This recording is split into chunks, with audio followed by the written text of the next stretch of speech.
हमारा Indian cinema और Indian media ही सबसे बड़ा कल्प्रेट है। देखो, हमारे इंडियन सिनेमा में शुरू से ही दिखाया गया है कि चाहे जॉब चली जाए, चाहे लाइफ बर्बाद हो जाए, लेकिन लड़की नहीं जानी चाहिए। और अगर लड़की चली जाती है तो उसके बाद तुम सिगरेट पियो, दारू पियो, खुद को बर्बाद कर दो, ये सब कुछ जस्टिफाई कर दिया है। और अगर आपको लगता है ना कि लोग इससे इन्फ्लुएंस नहीं होते हैं, तो मेरा दोस्त ही इसका सबसे बड़ा एग्जाम्पल है। देखो,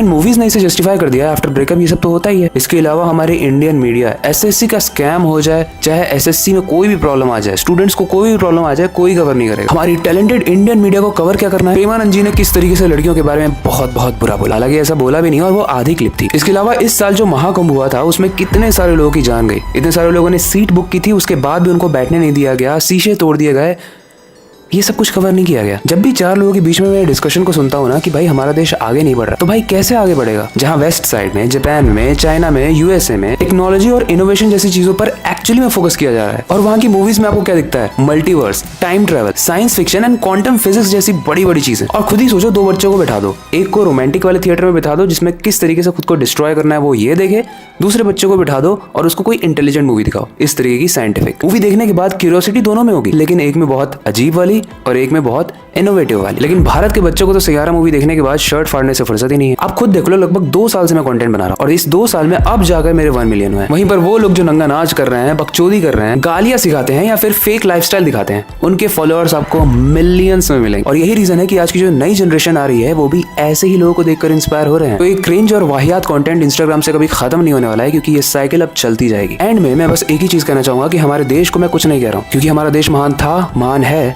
लेकिन महान रहे इसलिए ऐसी वीडियोस बनाता हूँ। हमारे देश को आजादी दिलाने के लिए महान भगत सिंह जैसे लोगों ने अपना सेक्रीफाइस किया, लेकिन इसलिए नहीं कि आगे आने वाली जनरेशन मूवी देख के अपनी शर्ट को फाड़े, धर्म के नाम पे दंगे करे, एसी में से अगर पानी गिरने लगे तो अंधविश्वास में उस पानी को अमृत मान के पीने लगे। आप खुद ही सोचो, अगर भगत सिंह हमारी जनरेशन को देख रहे होते तो क्या हम उनसे नजरें मिला पाते? नहीं मिला पाते, राइट? बस यही रियलिटी चेक देना आया था। इस वीडियो को देखने के बाद आपका खून गर्म ना हो, ये हो ही नहीं सकता, और अगर नहीं हो रहा है तो वो खून नहीं, पानी है। खुद भी सोचो और इस रियलिटी चेक को सबको देने में मदद करो। इसे सबको शेयर करो और अपनी स्टोरी पर लगाओ। बस यही कहना था। मिलते हैं अगली वीडियो में।